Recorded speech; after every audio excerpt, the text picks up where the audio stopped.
Shalom. Bapak Ibu bisa memberikan salam, shalom, kanan kirinya. Mungkin Bapak Ibu yang sudah lepas masker bisa menunjukkan senyumannya. Selama bertahun-tahun mungkin kita ibadah menggunakan masker.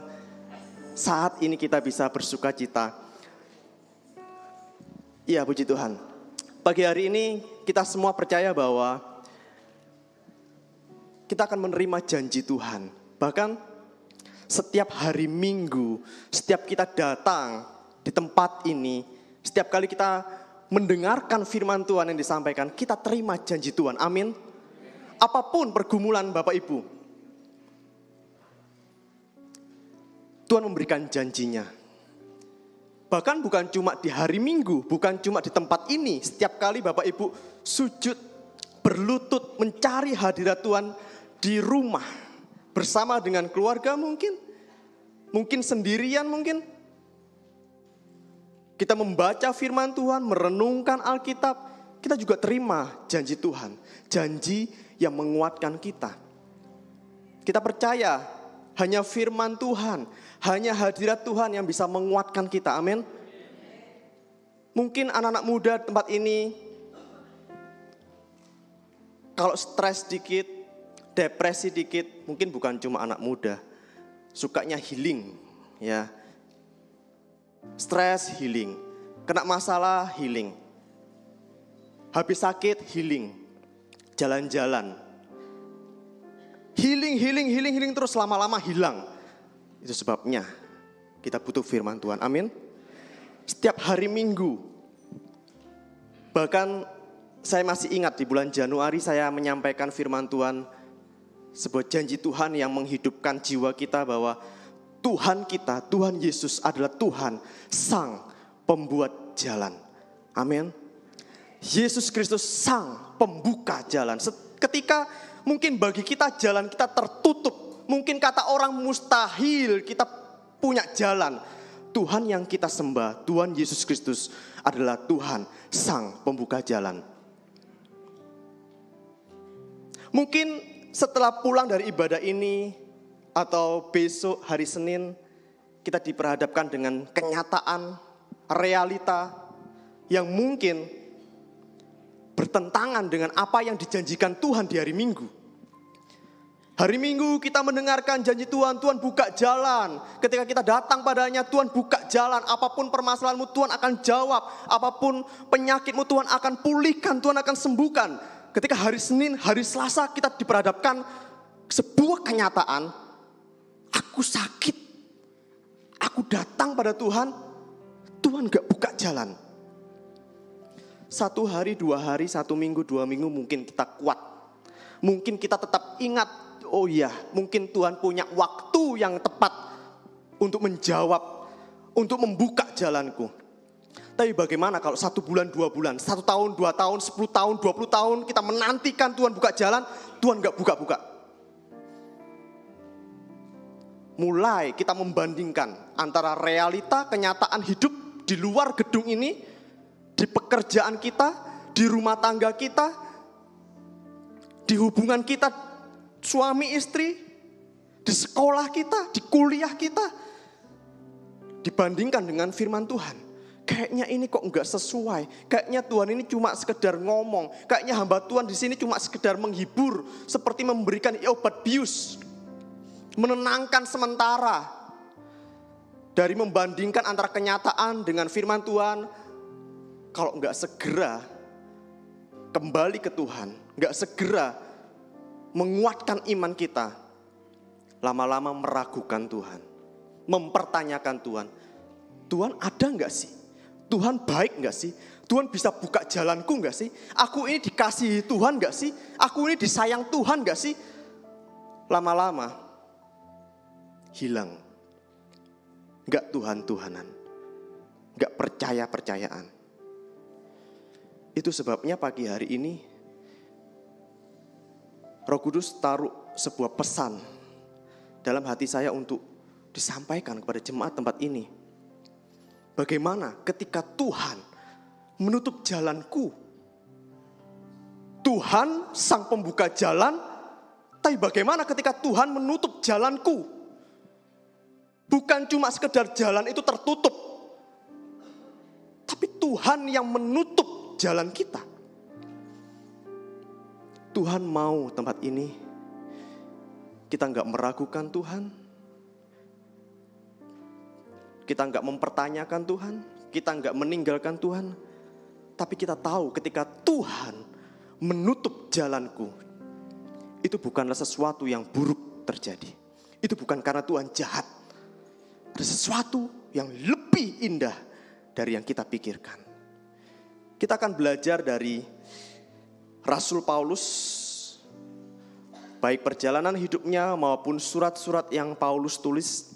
Bisa next. Kita buka Alkitab kita di dalam 2 Korintus 2 ayat 14. Saya sudah tampilkan di depan. Kita baca bersama-sama. 2 Korintus 2 ayat 14. 2, 3. Tetapi syukur bagi Allah yang dalam Kristus selalu membawa kami di jalan kemenangannya.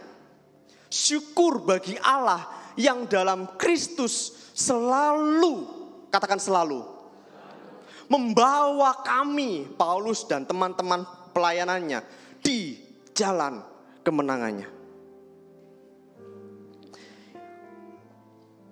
Dari pernyataan Paulus ini, pernyataan iman Paulus, kata selalu, itu artinya Tuhan tidak pernah membawa Paulus pada kekalahan. Kata selalu di sini itu artinya Tuhan tidak akan pernah dan Tuhan tidak pernah membawa Paulus pada kegagalan, pada kejatuhan, pada kehancuran. Paulus dengan yakin dia menyatakan imannya. Bahkan ini kesaksiannya, ini pengalaman hidupnya berjalan bersama dengan Tuhan. Dia menyatakan bahwa selalu dibawa di jalan kemenangan Tuhan. Mungkin kita berpikir, oh Paulus ini 100% hidupnya selalu beruntung. Apapun yang dilakukan Paulus selalu berhasil. Kemanapun Paulus pergi selalu sukses. Pelayanan Paulus selalu berhasil, selalu berbuah. Tidak pernah gagal, tidak pernah kalah. Selalu, karena Tuhan, Paulus katakan selalu membawa kami. Tuhan selalu buka jalan. Tapi ini bukan cuma sekedar ngomong. Paulus bukan cuma sekedar menuliskan kata-kata hikmat. Seperti banyak orang Kristen, tidak ada tempat ini suka quote-quote rohani, kata-kata rohani, lalu di-sharekan. Baik, membagikan firman Tuhan di media sosial. Tapi jangan merasa kalau kita sudah membagikan kata-kata rohani, Tuhan selalu membawa kita ke jalan kemenangannya. Itu berarti kita sudah menghidupi. Jangan cukup kita membagikan firman Tuhan di media sosial, di status WA, di grup WA, di Instagram. Jangan cuma sekedar membagikan, tapi hidupi kata-kata rohani itu. Hidupi firman Tuhan itu. Butuh proses. Paulus bukan cuma sekedar membagikan firman Tuhan, tapi dia mengalami.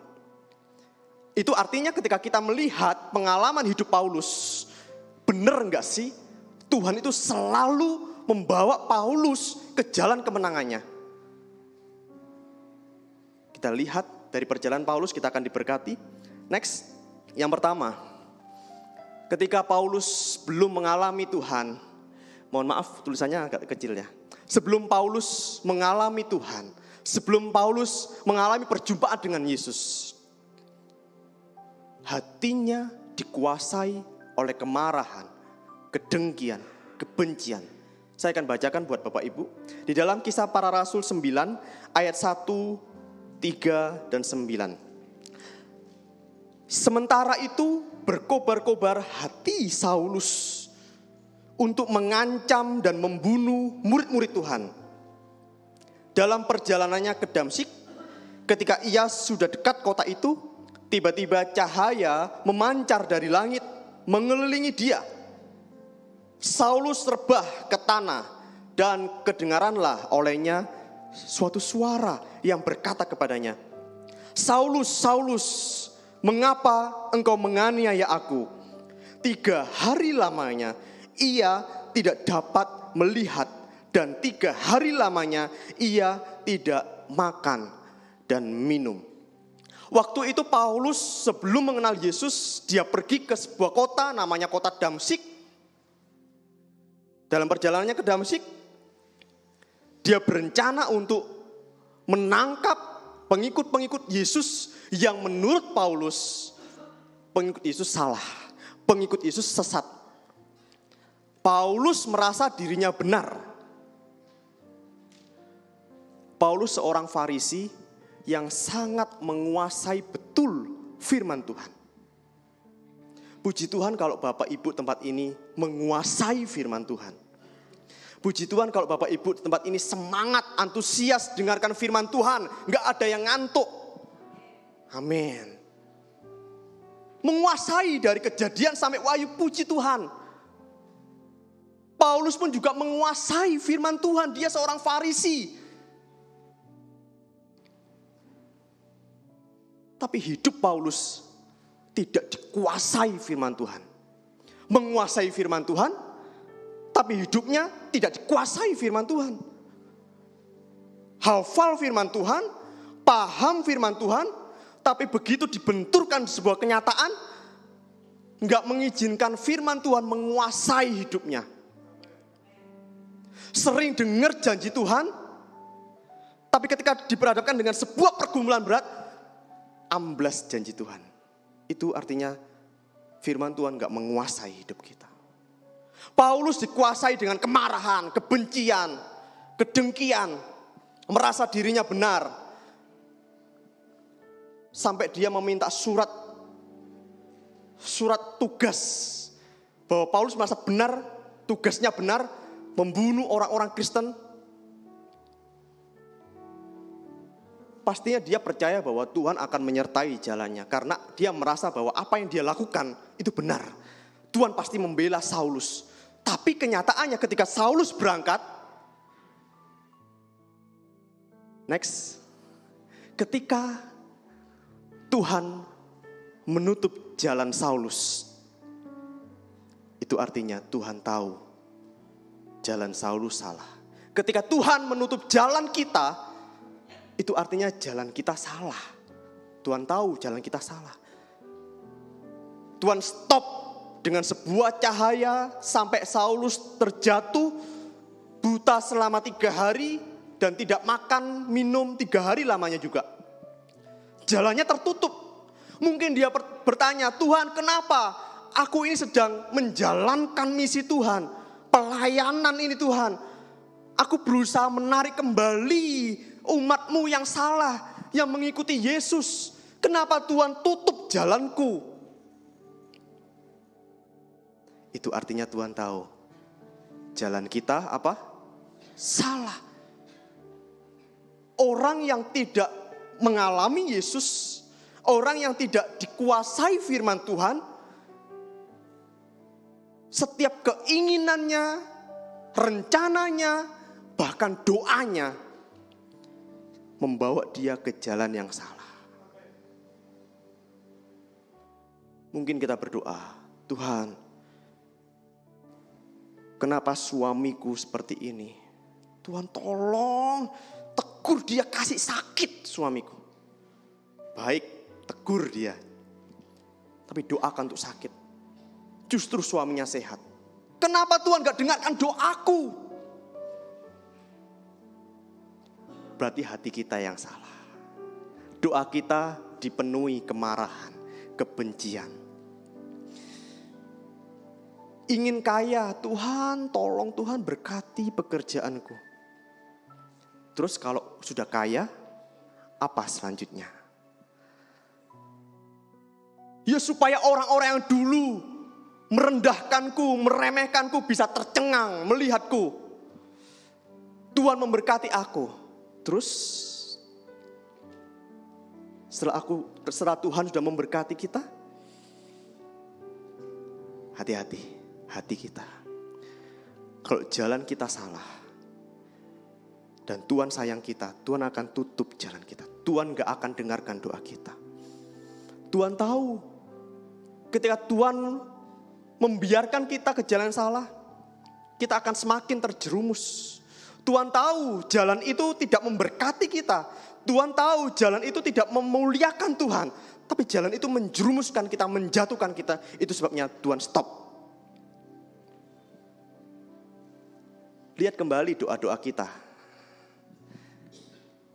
Jangan cepat-cepat kita salahkan Tuhan. Jangan cepat-cepat kita meragukan Tuhan. Mencurigai Tuhan. Tuhan kok gak dengar doaku? Jangan-jangan jalan kita salah. Penuh dengan kemarahan, kebencian, iri hati. Tuhan, aku kok gak sugih kayak orang itu. Berkati aku Tuhan, bisnisku. Tuhan, aku kok sakit Tuhan. Kasih aku sembuh kok Tuhan. Tuhan gak jawab-jawab. Jangan-jangan ketika kita udah sehat, gak sakit, justru gak cari Tuhan. Ketika kita sehat, gak sakit, justru kita suka melukai orang lain dengan perkataan kita. Lihat, jalan kita salah atau sudah benar. Kalau salah, Tuhan sayang kita, Tuhan akan tutup jalan kita. Seperti Paulus. Tuhan buka jalan yang benar dengan cara menutup jalan yang salah. Ketika Tuhan sudah tutup jalan yang salah, disitulah Saulus dan juga kita akan sadar bahwa jalanku salah. Dan akan berbalik ke jalan yang Tuhan kehendaki. Selanjutnya.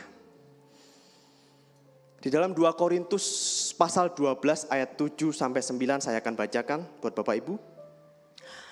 2 Korintus 12 ayat 7 sampai 9. Maka aku diberi suatu duri dalam daging, supaya aku jangan meninggikan diri.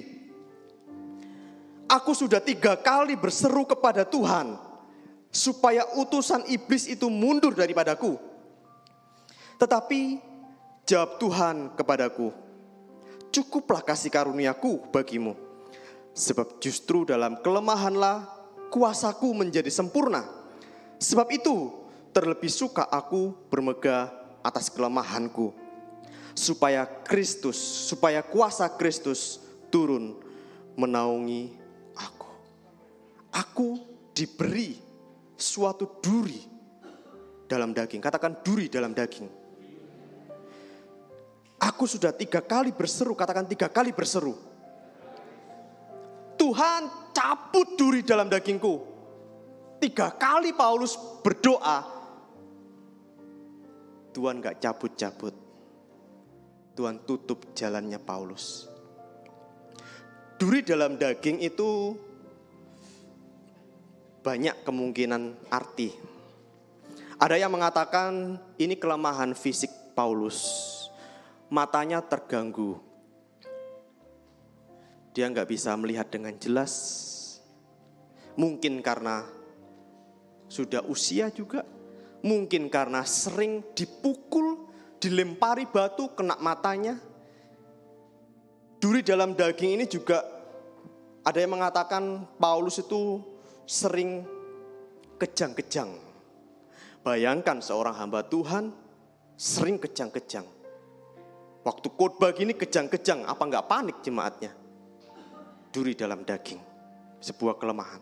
Ada yang mengatakan Paulus ini orangnya enggak tinggi. Mungkin seperti saya. Ya. Enggak berwibawa. Ada yang bilang Paulus ini kakinya agak bengkok. Mungkin kalau kita baca suratnya luar biasa. Tapi ternyata Paulus punya banyak kekurangan fisik. Ada yang mengatakan Paulus ini kalau nulis itu berapi-api. Orang bisa tersentuh dengan tulisannya. Tapi kalau khotbah di depan, jemaat ngantuk. Bahkan ketika Paulus berkhotbah ada jemaat Tuhan yang duduk di atas ngantuk. Ada yang tahu siapa? Titikus. Ngantuk ceblok. Mati di gereja, bayangan gak panik. Yang salah siapa? Hamba Tuhannya. ngantuk, boseni, gak lucu. Itu Paulus, duri dalam daging. Tuhan, tolong Tuhan, kelemahan-kelemahanku ini Tuhan tolong cabut, Tuhan tolong singkirkan Tuhan. Kalau aku gak punya kelemahan mungkin pelayananku lebih dahsyat. Lebih bisa memberikan terbaik. 3 kali Paulus minta. Tuhan gak jawab. Tuhan tutup jalannya Paulus. Supaya apa? Next. Ketika Tuhan menutup jalanku, Tuhan mau apa? Aku mengandalkan Tuhan. Ketika kita gak punya kelemahan, ketika kita gak punya keterbatasan, bisa jadi kita mengandalkan kekuatan kita sendiri. Sudah punya kelemahan, masih mengandalkan kekuatan sendiri. Kalau Tuhan mengasihi kita, Tuhan tutup jalan kita supaya kita mengandalkan Tuhan. Mungkin saat ini kita berdoa untuk kelemahan kita, keterbatasan kita, untuk kondisi-kondisi yang kurang baik. Rumah tangga kita yang mungkin jadi duri dalam daging. Tuhan, suamiku kok gak hidup dalam kebenaran, gak pernah ke gereja, jarang pulang. Itu duri dalam daging.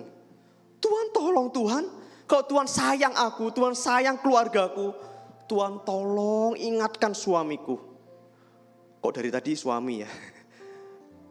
Mungkin suami berdoa, Tuhan tolong tegur istriku Tuhan. Sampai rumah pulang kerja capek. Nah, yang senyum-senyum bapak-bapak ini udah bisa melanjutkan lagi. Mungkin itu duri dalam daging buat bapak-bapak. Istri jadi duri dalam daging, suami jadi duri dalam daging, itu kelemahan. Coba kalau suamiku takut akan Tuhan, mau ke gereja sama-sama, wah kayaknya aku ini bisa jadi berkat. Tuhan, tolong Tuhan, tokoku laris no Tuhan. Kalau tokoku laris aku bisa jadi berkat. Tuhan, tolong Tuhan, berkati aku mobil Tuhan, supaya aku bisa jemputi jemaat-jemaat. Kok dari dulu sampai sekarang sepeda motoran terus Tuhan? Itu duri dalam daging. Bisa jadi Tuhan berkati. Karena itu akan efektif buat pelayanan. Tapi kalau Tuhan gak jawab, kalau Tuhan tutup jalan kita, bisa jadi Tuhan tahu, Tuhan lebih tahu hati kita. Kalau Tuhan berkati kita, Tuhan tarik kelemahan kita, apa yang jadi keterbatasan kita, disingkirkan sama Tuhan, bisa jadi sombong. Bisa jadi gak mengandalkan Tuhan. Mungkin di tempat ini sudah jarang, ada yang sudah jarang berdoa. Pergi ke gereja, pergi ke tempat pekerjaan gak doa. Bahkan mau pelayanan gak doa. Udah merasa mampu. Ketika Tuhan tutup jalan kita, Tuhan mau kita berserah mengandalkan Tuhan, bukan kekuatan kita sendiri. Kalau masih ada duri dalam daging, seperti yang Paulus katakan, cukuplah kasih karuniaku bagimu, sebab justru dalam kelemahanlah kuasaku menjadi sempurna. Gak apa-apa suamimu gitu, aku mau bentuk kamu duluan. Gak apa-apa istrimu seperti itu, aku mau bentuk suami-suami, bapak-bapak menjadi rumah tangga, menjadi kepala rumah tangga yang selalu mencari hadirat Tuhan. Kuat duluan bapak-bapak. Bersyukurlah buat duri dalam daging itu. Percayalah, Tuhan buka jalan dengan cara Tuhan menutup jalan-jalan yang membuat kita sombong, mengandalkan diri kita sendiri. Yang terakhir, di dalam 2 Korintus 12 ayat, ini dalam Kisah Para Rasul, maaf saya salah pasal. Ketika Paulus pergi pelayanan, saya akan bacakan ayatnya. Ketika Paulus pergi memberitakan Injil di sebuah kota yang bernama Filipi, Paulus mengalami hal ini. Kepala penjara memasukkan mereka, Paulus dan Silas, ke ruang penjara yang paling tengah dan membelenggu kaki mereka dalam pasungan yang kuat. Paulus dan Silas berdoa dan menyanyikan puji-pujian kepada Allah, dan orang-orang hukuman lain mendengarkan mereka. Akan tetapi terjadilah gempa bumi yang hebat, sehingga sendi-sendi penjara itu goyah. Dan seketika itu juga terbukalah semua pintu dan terlepaslah belenggu mereka semua. Kepala penjara berkata, "Tuan-tuan, apakah yang harus aku perbuat supaya aku selamat?" Jawab mereka, "Percayalah kepada Tuhan Yesus Kristus dan engkau akan selamat, engkau dan seisi rumahmu." Paulus yang berangkat pelayanan. Ini bukan karena Paulus benci, bukan dikuasai dengan kemarahan, kedengkian, motivasi yang salah, bukan juga untuk sombong mengandalkan kekuatan sendiri. Saya percaya ketika Paulus dan Silas berangkat pelayanan ke Filipi untuk memberitakan Injil, yang waktu itu tidak ada satu orang pun di Filipi yang percaya Yesus. Semua masih menyembah dewa, patung. Pasti Paulus berdoa, "Tuhan tolong sertai pelayanan kami." Tapi apa yang terjadi ketika di Filipi? Paulus dan Silas ditangkap, kakinya, tangannya dibelenggu, ditaruh di penjara yang paling tengah. Aku sudah hidup benar, motivasiku sudah benar, memuliakan Tuhan, memberikan terbaik buat Tuhan, sudah mengandalkan Tuhan bukan karena kemarahanku. Tapi kenapa Tuhan tutup jalanku? Aku sudah setia melayani Tuhan. Hatiku sudah bersih, gak ada niat jahat. Kenapa kok Tuhan masih tutup jalanku? Kenapa kok Paulus masih di penjara? Tapi Paulus dan Silas menyanyikan puji-pujian kepada Allah di dalam penjara itu. Dan orang-orang hukuman lain mendengarkan. Bukan mendengar. Mendengar dan mendengarkan itu beda. Ketika saya berbicara, saya mendengar Ko-Budi memainkan keyboard. Tapi kalau mendengarkan, ini main kunci apa ya? Oh, lagunya ini. Beda. Ketika Paulus dan Silas di tengah penjara, dia memuji menyembah Tuhan. Orang-orang tawanan penjara itu, tahanan penjara itu mendengarkan kebaikan Tuhan. Didengarkan baik-baik. Mungkin sekilas jalan Paulus ditutup sama Tuhan. Mungkin seakan-akan pelayanan Paulus gagal. Niatnya mau bangun gereja, niatnya mau menginjili, malah di penjara. Tuhan menutup jalan Paulus. Supaya apa? Next. Ketika Tuhan menutup jalanku, itu artinya Tuhan punya jalan yang terbaik. Tuhan mau tunjukkan sebuah jalan yang jauh lebih dahsyat dari yang kita pikirkan. Kita berpikir, ini loh, kalau berhasil seperti ini. Ketika kita gak sesuai dengan apa yang kita bayangkan, itu artinya Tuhan mau tunjukkan mujizatnya yang jauh lebih dahsyat dari yang kita pikirkan. Mungkin kita minta sembuh. Hari ini aku sembuh.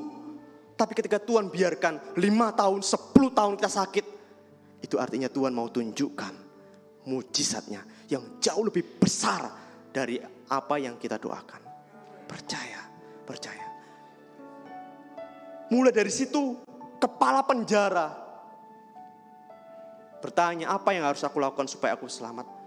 Paulus berkata, percaya Yesus, maka engkau dan seisi rumahmu dan seisi penjara itu akan selamat. Dari situlah gereja Filipi lahir. Dari apa? Dari jalan yang tertutup.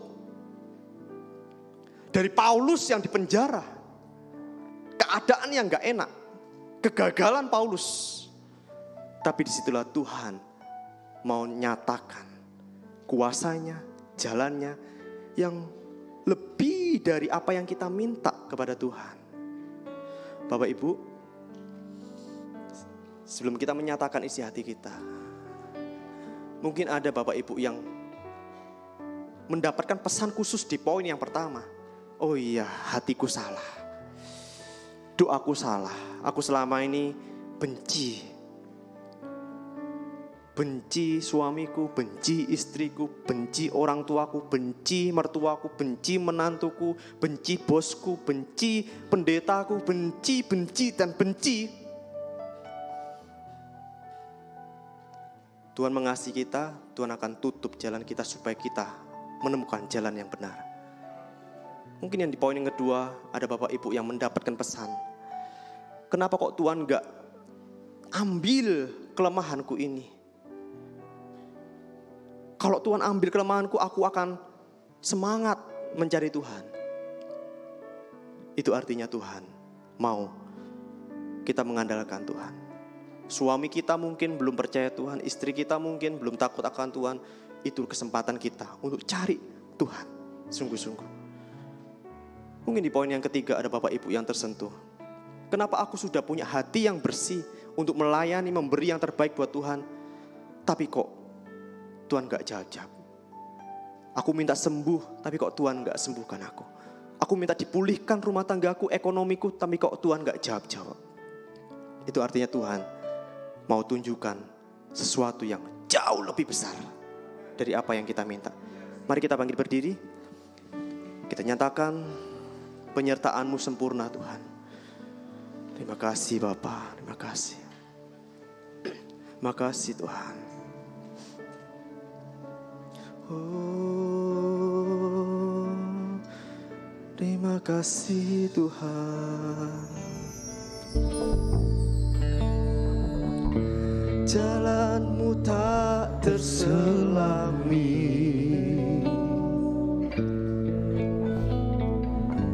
oleh setiap hati kami. Tuhan tolong. Namun satu hal ku percaya, ada rencana yang indah. Yes, kami percaya ada rencana-Mu yang indah Bapak. Tiada terduga kasih-Mu,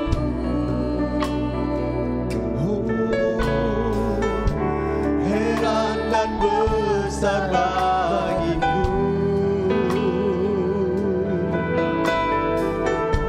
Arti kehadiran-Mu selalu nyata di dalam hidupku. Penyertaan-Mu sempurna, akan ku penuh damai, aman dan sejahtera. Walau di tengah badai, ingin ku selalu bersama, rasakan keindahan arti kehadiran-Mu Tuhan.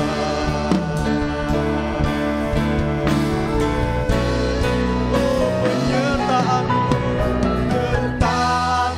sempurna, rancangan-Mu penuh damai, aman dan sejahtera.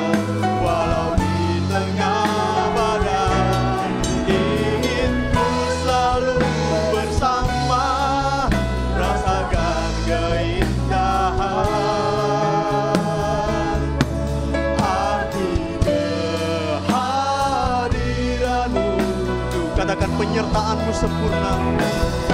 Penyertaan-Mu, saya minta untuk komodi.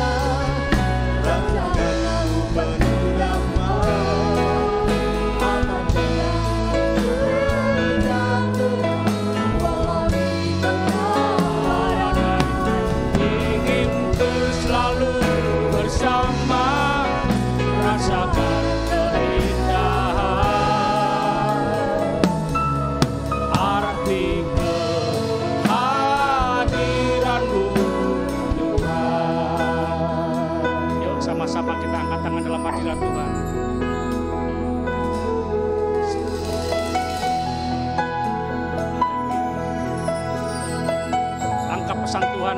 pagi ini dengan baik-baik. Tuhan punya jalan yang terbaik untuk kita. Tuhan punya yang lebih baik untuk kita. Dan dengar baik-baik, supaya kita semua lebih mengandalkan Tuhan. Lebih mengandalkan Tuhan. Tuhan punya jalan yang lebih baik. Lebih andalkan Tuhan. Tuhan punya yang lebih baik. Terima dalam nama Tuhan Yesus. Haleluya. Terima kasih Tuhan. Terima kasih. Ampuni segala kesalahpahaman kami. Kami semakin cinta Tuhan, semakin percaya Tuhan. Kami mau terus semakin mengandalkan Tuhan. Oh, haleluya. Dan kami akan terkagum-kagum akan Tuhan, mendapatkan dan menikmati semua yang lebih baik dari yang bisa kami doakan. Terima kasih Tuhan. Terima kasih Tuhan. Kami sama-sama angkat tangan dalam hadirat Tuhan. Banyak berserah, pasrah sama Tuhan. Apa kata Tuhan selalu ya, ya dan ya. Dan selalu siap laksanakan firman-Mu yang terbaik. Engkau yang lebih tahu. Tuhan yang maha tahu. Haleluya. Terima kasih Tuhan. Semua jemaat Tuhan menikmati kuasa firman Tuhan. Haleluya. Tuhan tidak pernah ingkar janji. Tuhan tidak pernah berbohong. Firman Tuhan ya dan amin. Terima kasih. Jemaat Tuhan, pulanglah dengan terus menikmati semua yang terbaik dari Tuhan. Perlindungan penyertaan Tuhan yang sempurna, anugerah kasih karunia Tuhan melimpah seumur hidup kita semua. Haleluya. Terima kasih. Yang terbaik untuk dirimu, keluargamu, pekerjaan, pelayananmu, seluruh aspek kehidupanmu. Kuasa Tuhan semakin nyata dalam kehidupan kita semua. Haleluya. Terima kasih Tuhan. Kami berdoa, percaya, bersyukur demi nama Bapa, Putra, Roh Kudus, Allah yang Esa, yang kami kenal dalam nama Tuhan Yesus Kristus, Tuhan dan Juru Selamat kami yang hidup. Kami berdoa, haleluya. Sama-sama katakan amin. Jemaat silakan duduk ya.